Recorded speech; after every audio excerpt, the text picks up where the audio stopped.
F'analiżi ekonomika dwar Malta, il-Fond Monetarju Internazzjonali nnota li għalkemm it-tkabbir ekonomiku f'Malta mistenni jimmodera u jilħaq l-4% fl-2025, dan mistenni jibqa' fost l-ogħla madwar l-Ewropa. F'dan ir-rapport annwali, l-ekonomisti wrew il-fehma li dan it-tkabbir b'saħħtu huwa dovut fost oħrajn għat-turiżmu u suq tax-xogħol b'saħħtu li jistrieħ fuq influss ta' ħaddiema barranin u turisti. Qalu li dan kollu qajjem tħassib dwar is-sostenibilità ta' dan il-mudell ta' tkabbir. Iżda saħħu li l-ekonomija Maltija hija reżiljenti kif kemm il-darba uriet fil-kuntest ta' sfidi internazzjonali. F'dan ir-rigward saret referenza l politika mnedija mill-Gvern għal konsultazzjoni pubblika Malta Vision 2050.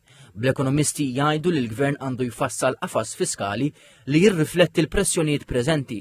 Dwar id-deficit l-IMF qal li dan mistenni jonqos bi 2.75% sal-2029, fil-waqt li d-dejn pubbliku mistenni laħħaq il-50% tal-prodott domestiku gross u bekk f'konformità ma' regolamenti fiskali tal-Unjoni Ewropea. Dwar l-inflazzjoni, l-IMF qal li din mistennija tonqos għal madwar 2% sa nofs l-2025. Fil-waqt li laqgħu il-politika fiskali tal-Gvern u rew il-fema li għandu jwaqqaf is-sussidji tal-enerġija li qalu qed jammontaw għal madwar 20% tad-deficit fiskali. Qalu li l-flus qed jintefqu f'dawn is-sussidji għandhom jiġu investiti fi proġetti innovattivi kif ukoll fil-qasam tas-servizzi fosthom dak tas-saħħa.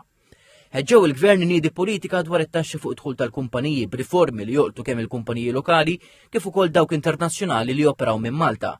Fil-waqt li laqgħu ir-riformi fil-ġudikatura u ma ħeġġew aktar riformi f'dan il-qasam, fosthom fil-ħatra tal-Prim Imħallef u riformi li jżidu l-effiċjenza fil-qrati. Fissru twaqqif tal-Malta Venture Capital Fund bħala pass fid-direzzjoni tajba.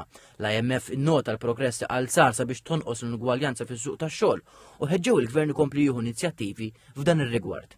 F'reazzjoni fuq X, il-Prim Ministru Robert Abela laqa r-rapport tal-IMF u rrimarka li l-ekonomija Maltija mhux biss se trendi aktar minn dik ta' pajjiżi oħra fil-blokk Ewropew, iżda se teċċella fid-diġitalizzazzjoni u tinsab f'qagħda tajba sabiex tisfrutta l-benefiċċji tal-intelligenza artifiċjali. Dr. Abela qal li l-politika tal-Gvern Malta Vision 2050 se twitti triq għal prosperità ġdida.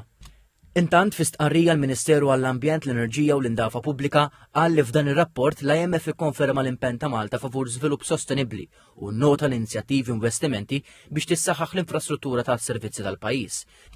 Intqal ir-rapport jikkonferma li Malta għandha biżżejjed kapaċità ta' enerġija biex tkopri d-domanda attwali tagħha, fil-waqt li għaddejn investimenti bi preparazzjoni għal ħtiġijiet futuri, fosthom bil-proġett ta' Tin Interconnector, is-sistemi ta' ħażna tal-enerġija bil-batterija fuq skala kbira u modernizzar fil-faċilitajiet tal-immaniġġjar ta' drenaġġ.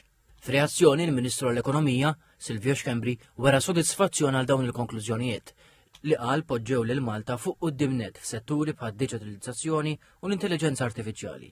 Ħabbar li għaddej proċess li se jwassal għal aġġornament fl-istrateġija ta' Malta għall-intelligenza artifiċjali bilan li tkun aktar ambizzjuża u ttejjeb il-kwalità tal-ħajja taċ-ċittadini.